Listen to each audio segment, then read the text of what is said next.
from the Doris Duke Theater here at the Hawaii Museum of Art. I'm Surfer Joe Teufel. This is the 15th annual Honolulu Surf Film Festival. And, well, Kyle, I'm stoked. The 2024 Honolulu Surf Film Festival has drawn to a close.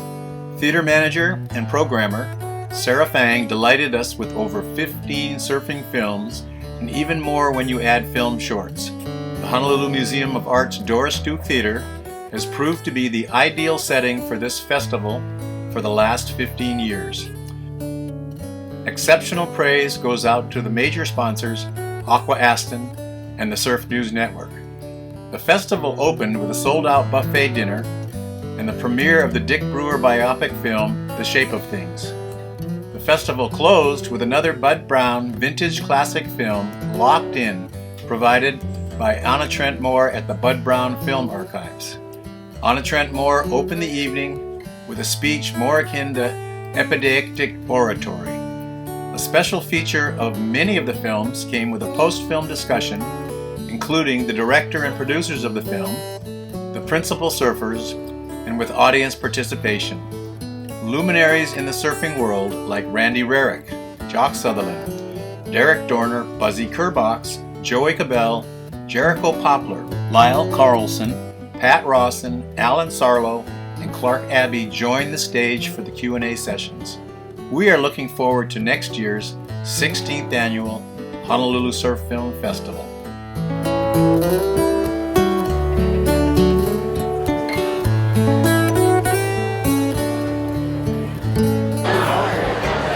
Aloha.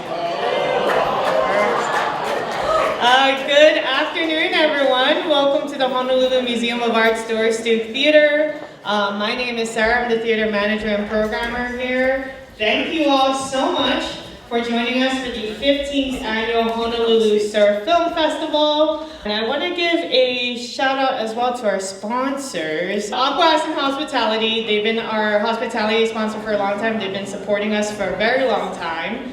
I want to give a shout out to Gary Cooley, who's here. Gary Cooley of the Surf News Network. I want to thank Crystal Thornburg Homesey and of course Manny Aloha, who's in the audience somewhere right there. And then I also just want to give a shout out to Aaron Kai, who did our poster illustration. This festival has been going on for 15 years and we have a few awards. We have 3 awards for this festival. They're the Jury Award, the Audience Choice Best Feature, and the Audience Choice Best Short. The Jury Award for 2024 goes to The Road to Patagonia, directed by Maddie Hannon. The Audience Choice Short goes to The Granny Grommets by Leah Rustomji out of the UK. The Audience Choice Best Feature Award goes to The Shape of Things, the story of Dick Brewer. This film made its world premiere here and it's such a wonderful documentary. We kind of got it really it's a fresh film. So let's move on to what's going on for the rest of the night. We've been so privileged to work with the Bud Browne Film Archives. None of this would be possible without the work of Ron Moore and Anna Trent Moore.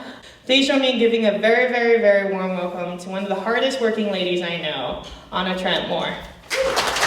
Aloha and welcome and mahalo nui to all of you for being here this evening. I would like to commend Sarah Fang for the outstanding job of curating another stellar lineup of films, congratulate this year's filmmakers for their contributions, and extend a warm welcome to our special guests who will join us on stage after the film for our talk story. And they are Joey Cabell, Randy Rarick, Jock Sutherland, Darrick Doerner, Clark Abbey, Jeannie Chesser, Lyle Carlson, and Emi Erickson. Let's give it up for them.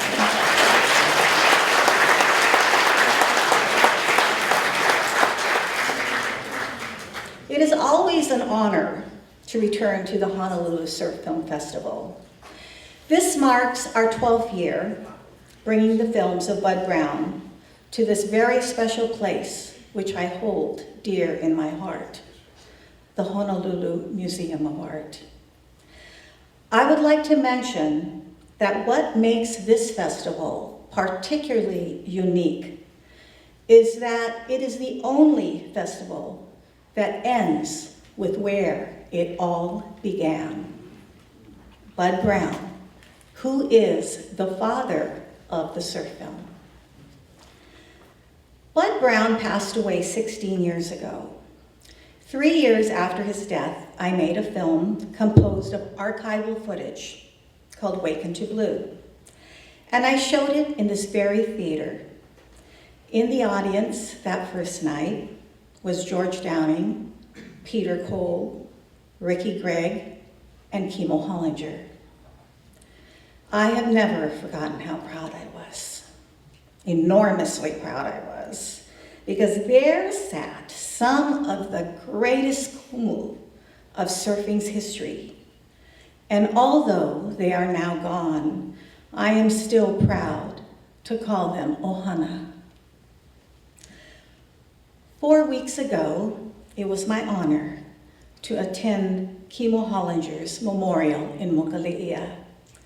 And it suddenly dawned on me that Kimo was the last to go of that tight-knit tribe that attended our film nights in the very beginnings. He is now joined with those who have passed before him, men who shared the novel of their lives during an era of surfing that fronted many first, carving the path for others to follow. And I think Kimo himself summed it up perfectly when he said in this very theater the last time he was here, "Life is a miracle, and the second miracle was being a surfer." The author Dr. Seuss once wrote, "Sometimes we don't know the value of a moment until it becomes a memory." Well, I have always known the value of a moment because I was fortunate to be raised by great storytellers.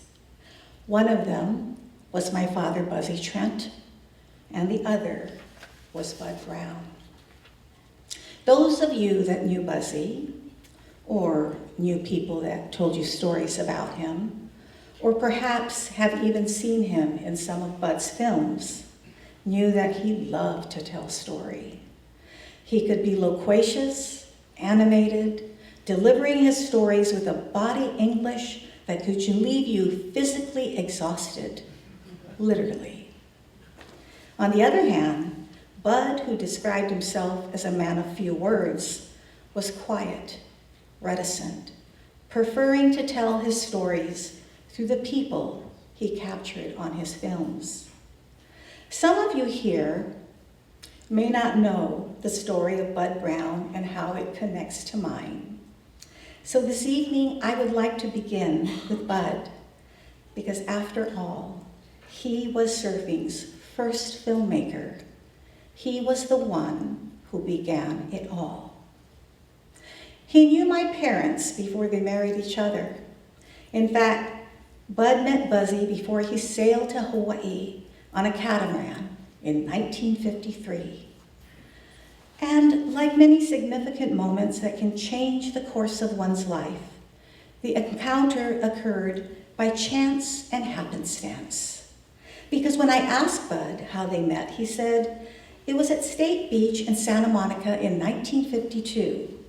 I heard someone behind me speaking in rapid fire sentences about going to Hawaii to ride the biggest wave he could find. I turned around, and that was the first time I saw your father, Buzzy Trent." Well, Buzzy did sail to Hawaii that following year. He found that great big wave at a place called Makaha Point. He fell in love with a local girl named Violet, married her, had 2 children, and from that point on, never looked back. What was meant to be a brief hiatus from USC turned out to be a lifelong adventure of pioneering big wave surfing at Makaha and the North Shore of Oahu, all of which would be captured by Bud Browne, who had followed Buzzy the next year in '53, filming for the first time epic Makaha point surf, documenting the birth of modern big wave surfing. And then, as they say, the rest is history. But like many things that are later seen as remarkable, the beginning of the first surf film was innocent and modest. But isn't that how it often is when we are pursuing what we love? And the surf film was no different. Created in 1953, Bud's first film was called Hawaiian Surfing Movie. Promoted in true grassroots form, Bud was a one-man show. After filming and editing, he would hand draw the poster, nail them to telephone poles, rent the local junior high auditorium, personally collect the 65 cents admission at the door, before running the projector himself as he narrated the whole film live. All the while trying to maintain a stoked, unruly crowd of young surfers. And voila, the surf film was born. So inspired was he by the enthusiastic response that he decided to take a leap of faith and quit his job as a teacher to invent his new career as a surf filmmaker. He was 41 years old. No one would document surfing and its people longer, covering more critical movements in surf history than Bud Browne. From the birth of modern big wave surfing through the shortboard evolution, he did the work quietly, tirelessly. He invented the first handheld water surf housing with swim cap, dive mask, and shoe boot, which he used while treading water for 6-hour stretches, capturing the first up-close and personal big wave shots at 30-foot Waimea in sunset. Ever the silent observer, he leaves in his wake a view of surfing during a most golden period of the sport, immortalizing many first and defining moments of the period. His films now represent a story of wave riding, providing us a glimpse into a window of a now bygone time. When I look at the films, and I have seen them many times, I see my story. I see our story. I see the story of surfing in this precious, most extraordinary place called Hawaii. Because within Bud's extensive library, 75% of his films are of Hawaii. And while now much of the world is blessed with surfing, let us always remember that it is on these waters that surround this Aina is where surfing was born. I love that in Hawaii, surfing is encapsulated in a living museum. Hawaii is a living embodiment of surfing, where the past and the present knows no beginning nor end. When you surf that 7-mile stretch on the north shore of Oahu, the shores of Waikiki, or the hollows of Makaha, you are tracing the footprints of those that surfed it long before you. The faces will change, the boards will change, but the waves that are ridden are the same that have come since the first canoe touched upon Hawaii's shore. Every wave ridden at Pamalu, Waimea, Laniakea, Makaha is a mo'olelo of those that rode before you. What we value is what we protect, and what we protect is what we preserve. And preserving and perpetuating surfing's long history is important Because not knowing the history of whatever you hold dear, not remembering the stories of those that came before you, whatever your passion is like a leaf not knowing it belongs to the tree. But the challenge in perpetuating history is not just in the teaching of history itself, but in the teaching of why history matters, because it does matter. I have heard from some that the interest of surfing's deep history has dimmed somewhat. I do not and cannot believe that, because I have seen torchbearers, and I can feel it in all of you here this evening. I will never lose hope in the present and the next generation in their ability as Haumana, To'ole, and Mele, the stories of our surfing kupuna. In fact, it is you who give me hope, and it does make me smile sometimes. Some time ago, I received messages from a 15-year-old boy from Makaha. He shared with me that he had read everything he could find about the old guard of big wave surfers and had listened to the many stories about them from his uncle. He was proud that Buzzy Trent was from his hometown of Makaha, and that at one time, Jose Angel had been his uncle's principal. He said he knew everything about Buzzy and Jose, and he wanted to surf just like them. I was curious and intrigued that someone so young was looking so far back.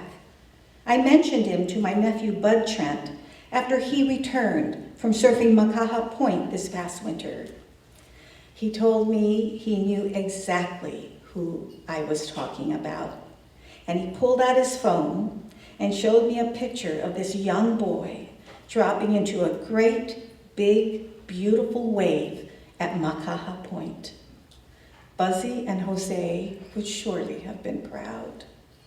And I can't help but think of his uncle too, who cared to share the stories that fueled his nephew's inspiration. I say to him and to all of you, keep the stories of our surfing kupuna bright while creating new ones of your own, because everything that passes gives birth to a new beginning. Our lives are like a rushing river bent on returning to sea. We are passing through this world, this life, in what seems like an all too rapid journey. We are here for such a brief amount of time. Our only hope of immortality lies in the stories we beget to one another. So as we gather here this evening to do so, let us continue to treasure and honor the stories of those before us, remembering that life is a circle that connects us to today, tomorrow, and yesterday. Mahalo nui loa.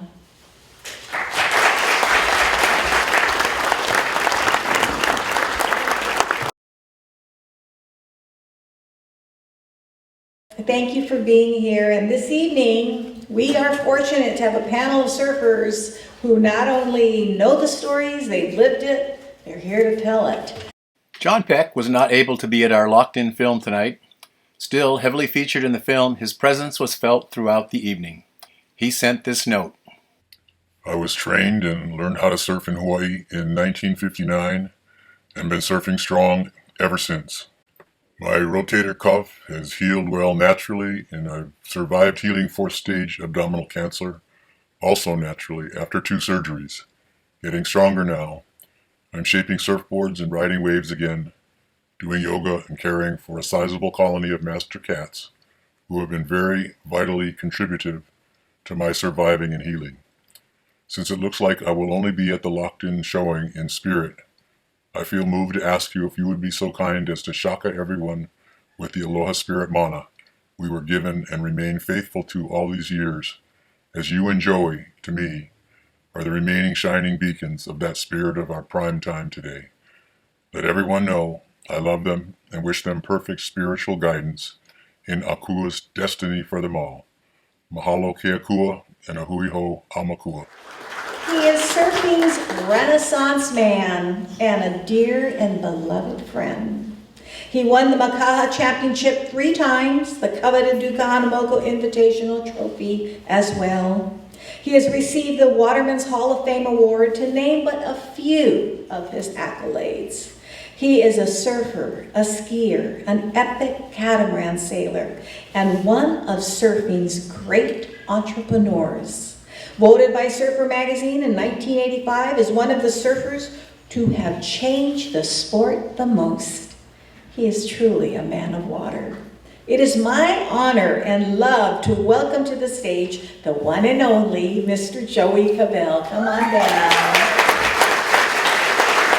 Thank you. Founding the IPS with Fred Hemmings back in the day, he would then go on to direct surfing's Triple Crown event until 2015.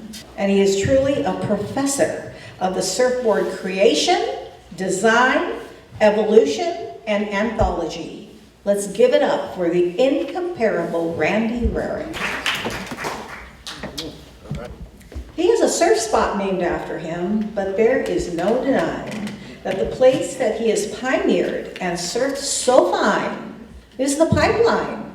It is always our great honor to have Mr. Jock Sutherland. He is a big wave charger who has... Peter Cole called him one of the best big wave surfers ever. Hugely instrumental in the pioneer of the tow-in movement, he knows the tools of the craft. It gives me great joy to welcome back Mr. Darrick Doerner. The next guest epitomizes the essence of the big wave rider. He is quiet, humble, and the spirit of surfing runs deep in his Hawaiian veins. He is the nephew of another great big wave surfer, our beloved Kimo Hollinger. Our pleasure to have Mr. Clark Abbey. She is one of the early pioneers of women surfers in the 70s that has carved the way for the women of today. She has lived nearly her entire life as a surfer and is one of Hawaii's most prolific artists of surfboard airbrush designs.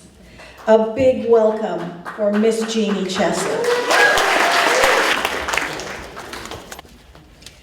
He is a respected shaper of the tools for the big guns for big water.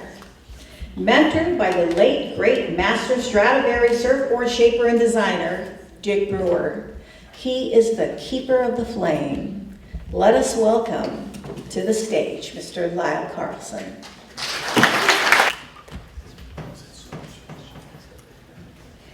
On the roster as one of the few women to be invited to the Eddie Aikau Classic this year, she is a charger, a big wave surfer, who has proven to hold her own at Jaws, Waimea, and Mavericks, the amazing Miss Emi Erickson.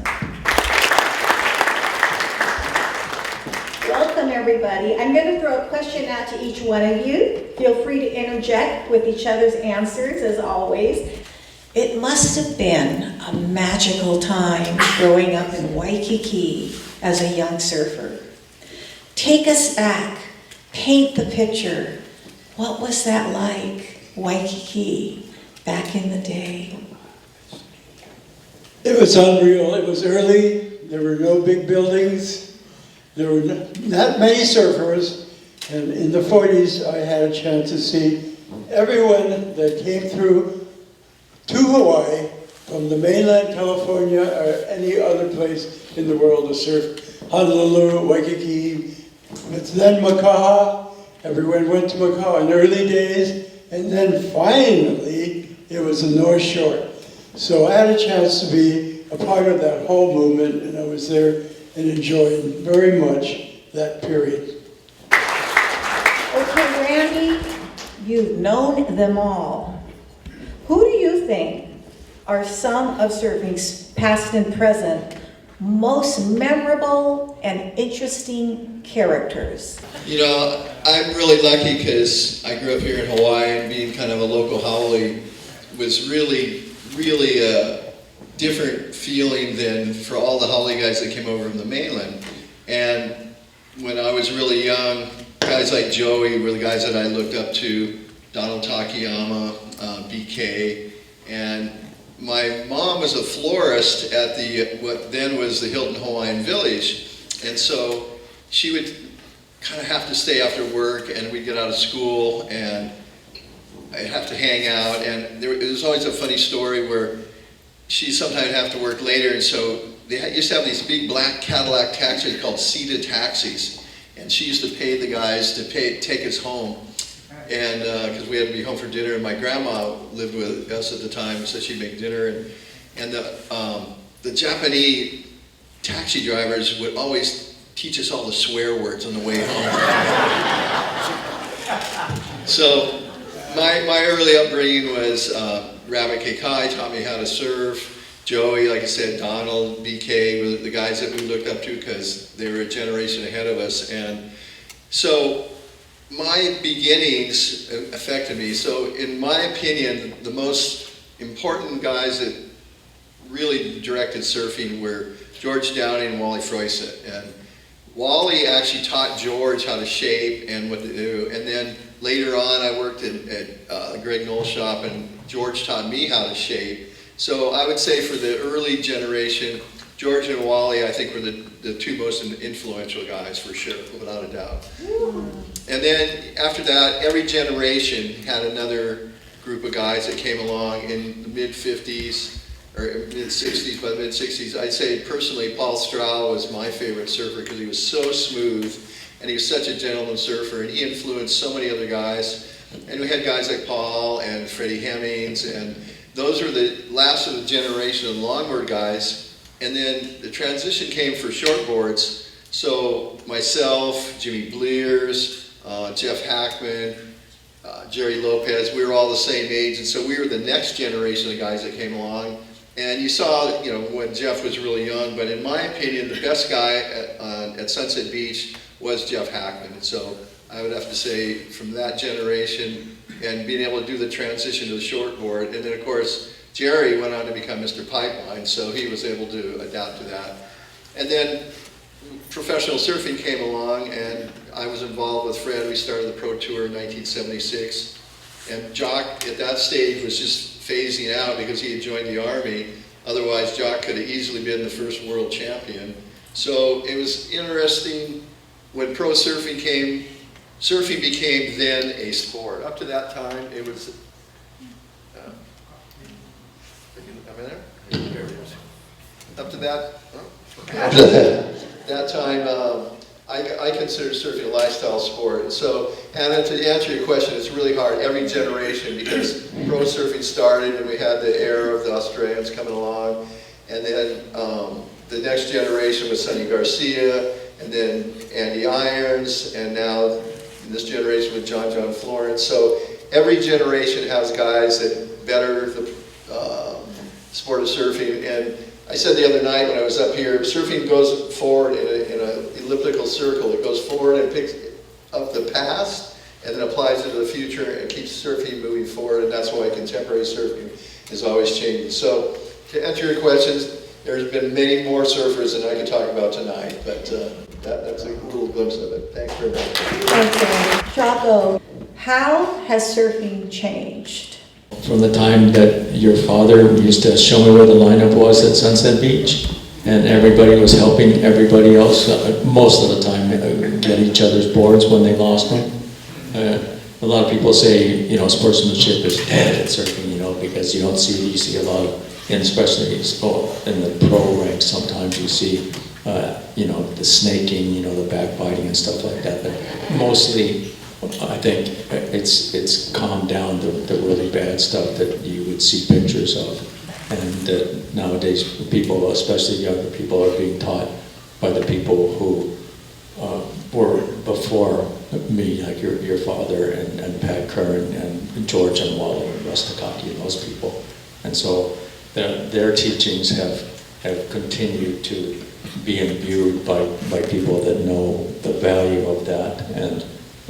And so, in answer to your question, surfing, the performance level has changed tremendously because of the advent of the boards being shaped by people like Dick Brewer and Lyle Carlson, maybe Emi Erickson in the future, But so it's great to see the level of performance, but also to see that young kids, and like out of Pipeline, 8 or 10 years old, doing well, but having some respect for the people that have seniority out there. But so in general, I would say surfing has not changed for the worse. The Aloha spirit is still alive and well out there. Is the essence of it today the same for you as it was long ago? Maybe even better, because when you can help somebody else get a good wave, it's very close to being as good as riding it yourself. Share with us the most memorable day of days for you. Who were you with? What happened? And have you feared? Being out here from the 70s and the 80s and 90s, I think the most remarkable moment in my life was when I got the phone call to go to Maui and see the biggest, gnarliest, top to bottom wave in the world, and know that we were the first ones to be there to ride her. At that moment, I knew that we'd taken it to the next level, which was the sport of kings. We didn't know what was going to come after that, but I know it was a lot of fun. Consequences were heavy, but I'm blessed to still be here with all of you and all of these special people up here.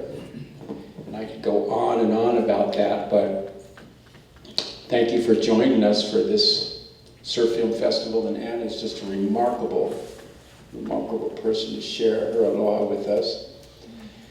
Joey, Randy, Jock, myself, Clark, Miss Mama Chesser, Lyle, and Emi. I'm blessed to be here. Thank you. Hi, Sally.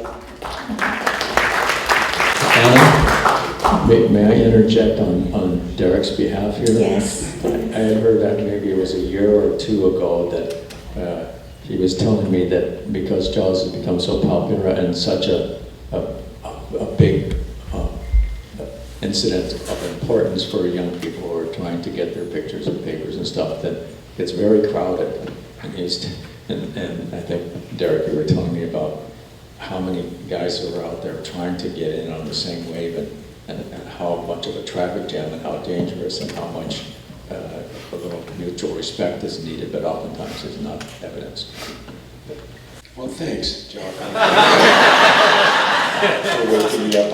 I could go hours and hours, like Randy and Joey, but yeah, it was quite, it turned out to be the sport of kings, which eventually turned out to be the sport of fools. You have to start from the first stair of the ladder, and go up the stair, and when you get to the top, you've learned all those achievements that are well earned, and sometimes you play you pet, which we all know surfing is the most hardest sport in the world to do. It takes time, and that's why like Kimo Hollinger would say, and then there was surfing. But yeah, it was very disturbing to see people that could come into the sport like that, which of course Randy knows a good surfer from a bad surfer, and all of us up here, but to go from the beginner to the top and actually witness what they were trying to do themselves, or convince themselves that they could do things that they really couldn't. You have to earn it, like anything in life. And Jock knows that. At our later years, we, like myself, I just like riding a longboard, going to Waikiki, 2 to 3 feet, and that's what makes me happy. And I look back to the big waves that we rode, 50, 60, 80 feet. No, we didn't tell anybody about it, but been there, done that. None of that interests me anymore, but just happiness. I just want to interject real quickly. I think it was, I want to say the early 80s, and Darrick, maybe you remember what year. It was Super Bowl Sunday, and this was when the North Shore wasn't that crowded, and whenever Super Bowl came around, everybody would watch TV. And Darrick and I paddled out to Waimea, and it was about 15, 18 feet, and it jumped to about 20 to 25 foot. And I saw Darrick catch the biggest wave I'd ever seen at Waimea, easily 25 foot. And Denjiro Sato's got a picture of that. You remember what year that was? It was like early 80s, I don't remember what it was, but I just wanted to make note of that. That Darrick, before he started surfing Piahi and Jaws and all that, was at that stage the best surfer at Waimea Bay. Compliments, like I said, you have to start from the bottom and go to the top, and with all the people that I've been up here with, and also Kimo and my crew, they taught me well, and I had a big pecking order to go through at Sunset Beach. And of course, you had James Jones and Randy Rarick and Barry Kanaiapuni and Reno Abelair and Jeff Hackman and Joey Cabell and Ben Ipa. I could just go on another 15 or 20, but you had to find your slot out there, and if you didn't find your slot, you weren't going to get waves. They're all gone now, so it's a little bit different. But yeah, Super Bowl Sunday, 2 feet in the morning, 15 feet by noon, 20 feet by 4:30, and it was Dallas Cowboys and Green Bay Packers. Everybody was pretty bust up at the time, and we were out of Waimea, and it was 25 plus. And, it was a giant toilet bowl, and everybody got off the football game and came down to Waimea Bay, and that was the day that I caught a real big one. But remember, the best surfer out in the water is the one having the most fun. And so we were all out there having fun. Poor Bradshaw. And Mark Food took off on the first wave, and we didn't see him again for a while. But thanks for being here. Thank you. Tell us about your Uncle Kimo, and how has his legacy played into your life as a big wave surfer? I just want to thank you for having me. I'm honored. You're around all these good surfers over here, mentors. I know Joey ended up surfing with my dad, growing up with my dad, and I'm just kind of passing the torch to some of these guys over here. But to answer your question, Uncle Kimo, the way I'm related to him is his father and my mother's father are brothers, and that generation grew up on the beaches of Waikiki back in the turn of the century. And but I grew up in a surfing family. My father and my mother, they took us to Waikiki Beach back in the early '60s. We were right in front of 2 Echo, the tower over there, in front of the zoo, in between Publix and Graveyards Wall. So I came from a surfing family. But as we grew up in our house, in the early '60s, Surfing Magazine came out, and who was in the magazine? Uncle Kimo was in the magazine, and he was our hero, And we've seen him at Waimea Bay, we've seen him in Makaha, and my brothers and I grew up, and we wanted to be just like him, But we didn't know what the journey was going to be like, And so, but I really, really wanted to be there. I was destined to try to take on the bay. And he was an inspiration to me, and I really thanked him for it. But in 1997, Uncle Kimo knew I was shaping boards, and I didn't have a logo, so he showed up at my mother's retirement party and had all these old books of the family, and he was showing me pictures of my grandfather, his dad, all their brothers, standing next to their wooden surfboards with this logo on it. It was a horseshoe brand, because my grandfather's father was a farrier from Canada that came here back in the late 1800s. And a farrier is somebody who shoes horses. And his shop was right down over here on Mililani and Queen Street, back in the turn of the century. And what happened was, in that shop, my grandfather's older brothers used to grab the branding iron, and a lot of guys used to mark their boards. So the oldest brother used to mark their board with an upside down horseshoe with an H in the middle. So I was looking at all these pictures, and Uncle Kimo, I was looking at him and I'm going, "Are you telling me something?" And he goes, "Yeah." I go, "Should I?" And he goes, "You should." And I go, "Can I?" "You can. Do it." So I was like, okay. And then that was it. I started, I got with Progressive Designs. They created the upside down horseshoe with the H in the middle. And you should have seen my first 10 to 15 years of surfing boards. I had guys like Ken Bradshaw and some other guys going, "What does that H stand for? Hawaiian?" Because I look Hawaiian, right? He goes, "No, it stands for Hollinger." "Hollinger? Kimo Hollinger?" And I go, yeah, it's the brand. So, and then so after about 15 years, I should have wrote the answer on my forehead every time I paddled out into the lineup because I had to answer the question all the time. So I finally ended up spelling it out. Hollinger brand, surfboards in the bottom by Clark Abbey. And I knew what he was doing, I knew that he wanted to perpetuate more than 100 years of surfing in our family. And he wanted me to take it and run with it. And I did.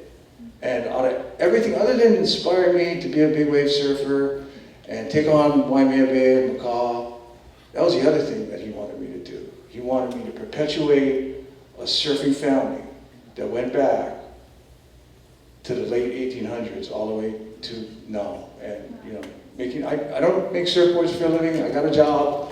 I'm a lifeguard, so I hardly can shape boards, but when I do, that's the logo I use, and so it's out there. So if anything, Anna, that's what he inspired me to do. Thank you. I know you were very close to one of the most beloved women surfers of all time, Rawson. Tell us how you met.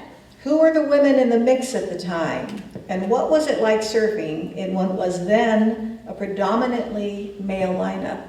I met Rel at Makaha in late 1971. I was taking pictures with my giant 800 millimeter lens, and I had some pictures of her, and of course we were always using slides back then, so I had no idea where those pictures are right now. But we immediately bonded. I mean, she was just such a stylish surfer, and I loved, just her whole vibe was welcoming and aloha. And we bonded because she had a daughter that was the same age as my son, and we were both recently single moms. She was recently divorced and I was recently widowed, so we just had that connection right away. And of course, love of surfing. And I was happy that I came right when the shortboard revolution was happening, because my first board in the 60s weighed 35 pounds and I couldn't have handled it in Hawaiian surf. So Makaha became one of my favorite places to surf, along with Ala Moana Bowls, where I had a boat in 1973. I had a boat at Ala Moana Bowls. So Ala Moana and Makaha were my two favorite spots to surf, and Rel and I would meet each other at each other's respective spots and surf. We had a blast together, and our kids had a blast with each other. And and the next part of the question was predominantly male, and if anybody knows me, they know that I prefer that. So, it was a good time to be a surfer, and at Ala Moana Bowls and also Makaha, very macho places to surf. But we both handled it, and I had a boyfriend at the time. I'll just say his initials, but it was Victor Lopez. He would go behind me and yell at everybody trying to take off in front of me, and so that's how I learned how to say, "Hey."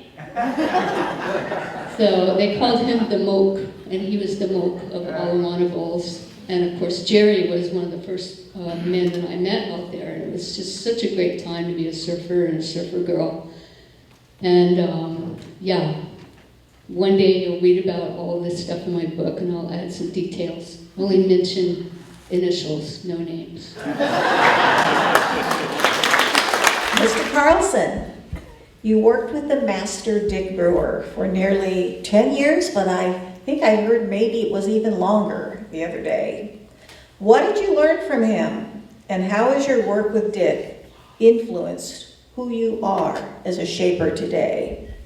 I would say, thinking about Dick and all the people I'm on stage with today, when we first had our first shaping lesson, I was surfing Mavericks already, and surfing big waves in Maui, going to college in San Francisco, and went to stay with him in Kauai. But the first lesson, he put his hands on the blank and said, "This is how the Hawaiians did it, and this is how I do it, and this is how you should do it."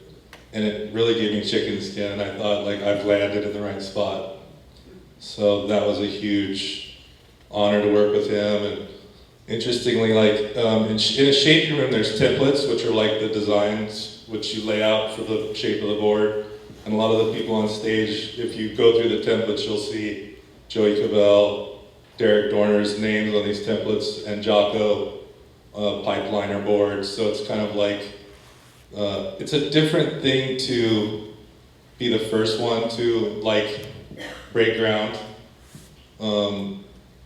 to kind of set the path for what it is to be a shaper. So it's really nice to have these guides and have someone to follow as you do the journey. It's not just you going out and trying to figure it out. But on another note, I'm thinking about just sitting with these guys, like meeting Joey Cabell in Kauai years ago at Dick's house. That kind of got me back into sailing. So I ended up doing across the Atlantic on a catamaran, across the Pacific, and then Fiji to New Zealand, just from being inspired by Joey.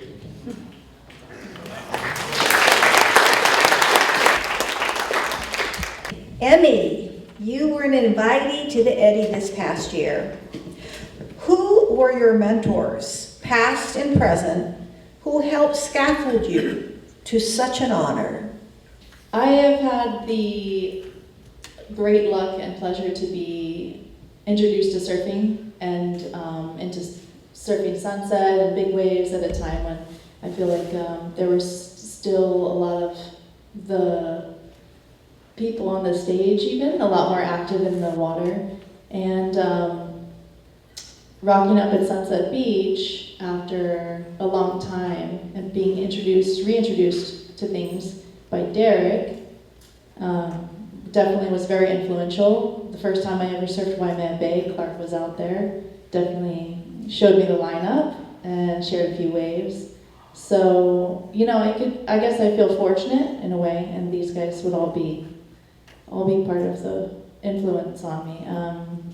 I didn't really have that broad of knowledge, I suppose, on like surf history at the time when I first came, back into surfing and learning to surf and all this.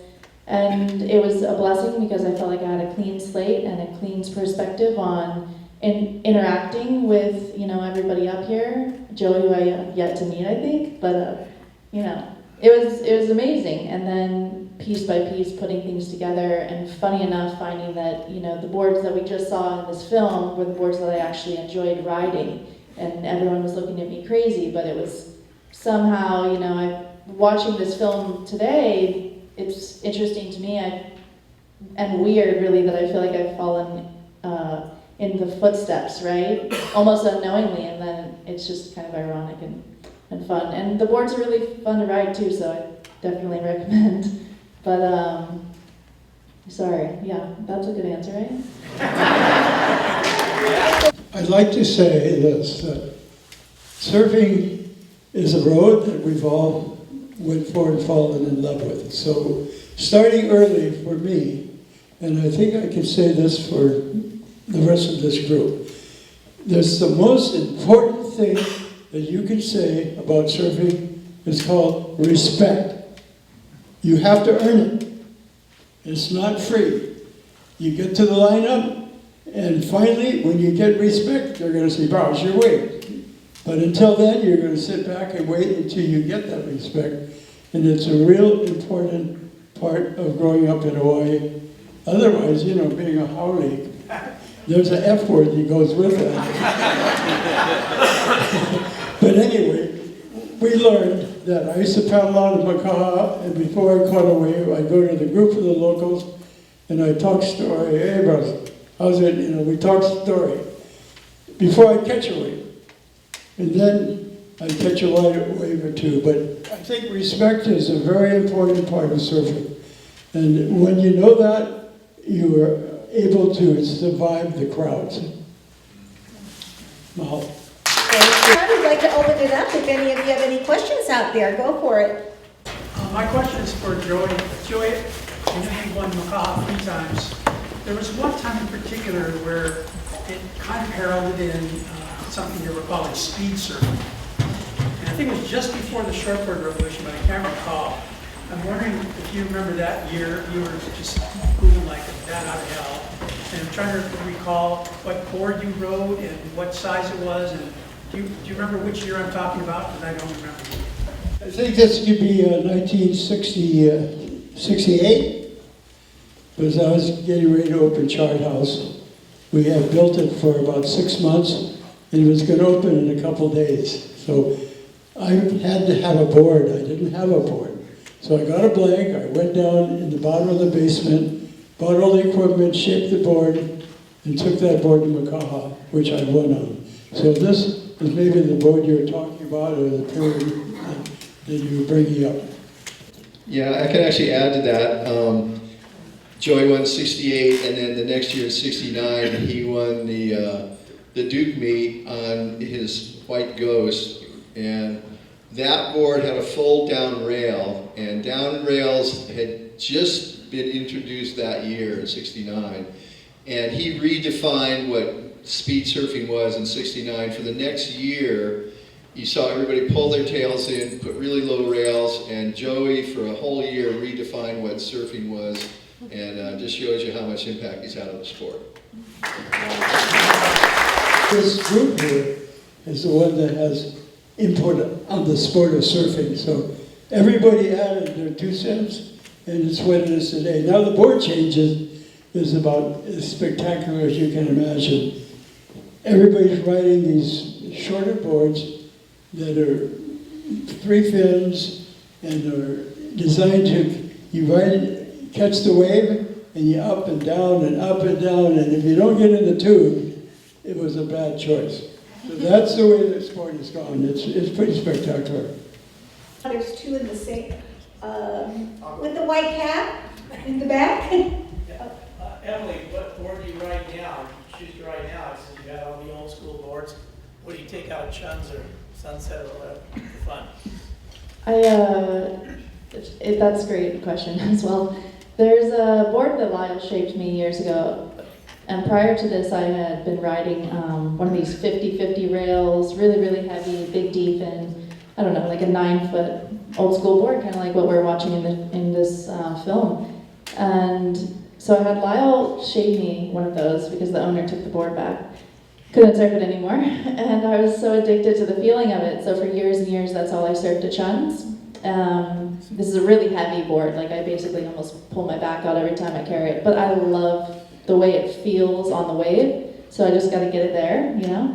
And then in Sunset, Big Sunset, you know, Waimea, I love, and always will love the big single fins.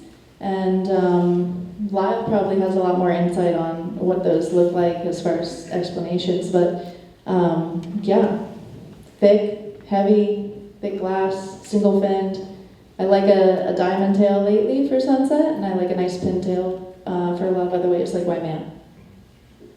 Lyle, give me some help here. I would say, I mean, a lot of the boards I'm making for Sunset and Waimea, they're really Dick Brewer, Darrick Doerner, Roger Erickson technology that's like 30 years worth of R&D. So it's not like you're starting from scratch, like I said earlier. You've got a lot of good rider feedback. The blanks are actually pretty easy to shape if you pick the right blank.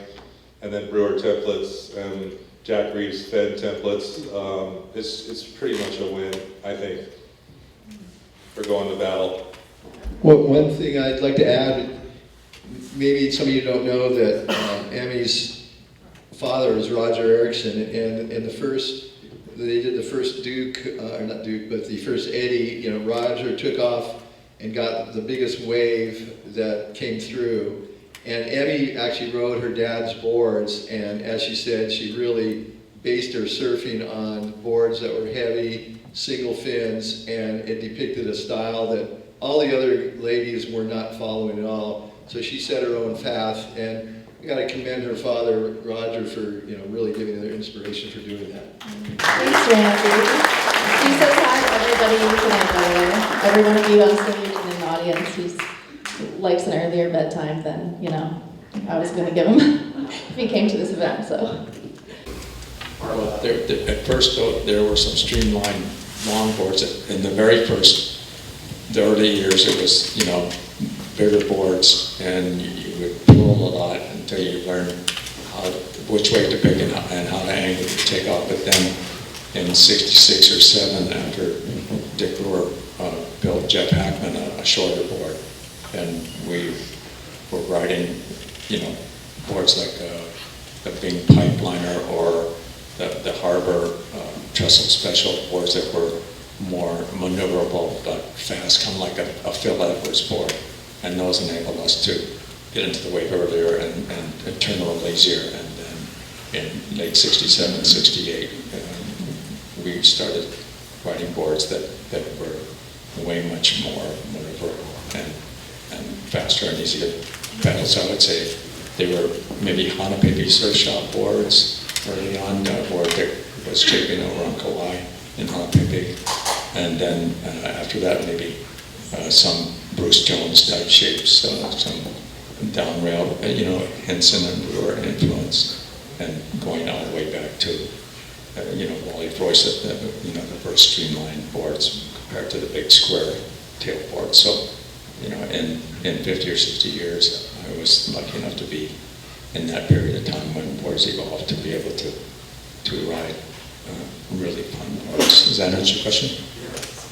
Because we have such an incredible line of legacy and wisdom, besides Joey, your advice for future generations, current generations of respect, what kind of legacy or advice would you have for current or future generations based on all the wisdom that you bring to the room here tonight? Anybody can answer that one. I can answer that. It's very important, if you are going to be a surfer, to look at what's going on out there and want to be that person. If you want to be that person and you spend your early part of your life or whatever part you have available for that, you will be that person, and that's how you get there. Yeah, Joe, at this stage of my life, all I want to do is stand up on my surfboard. If I do anything more on it, then it's extra. Then, you know, but I'll you know, just really just want to have fun. Jump in the water every day. Try to catch a wave every day, and then I'm stoked. Maybe to add to that, there's always the preliminary things you can do on the water, Joe, the boogie board and the body surfing. George Downing impressed me a lot when I learned that he would take his kids, Keone and Kainoa, maybe, out to dive the areas where they were going to surf so that they would learn the bottom. So it's an all-encompassing thing. It's not only wave judgment. And paddling is a big thing too. Like paddling is 70 or 80% of surfing. So you need to be you need to be somewhat of a swimmer and a water person first before you can start surfing. I think Anna said it earlier when she did her introduction, and to Joe and everybody in the audience, we saw tonight, you have to know your history. You have to know what came before us to know where we're going to go. And for all of you that came here tonight, obviously you have an interest in that, and I would just say that embrace the history of surfing, and it will make your history that you're making even better. And then with that, we're going to close the evening, and thank you all for coming and being here and sharing the stories, and keep spreading and sharing the stories. Best of love to everyone, and mahalo.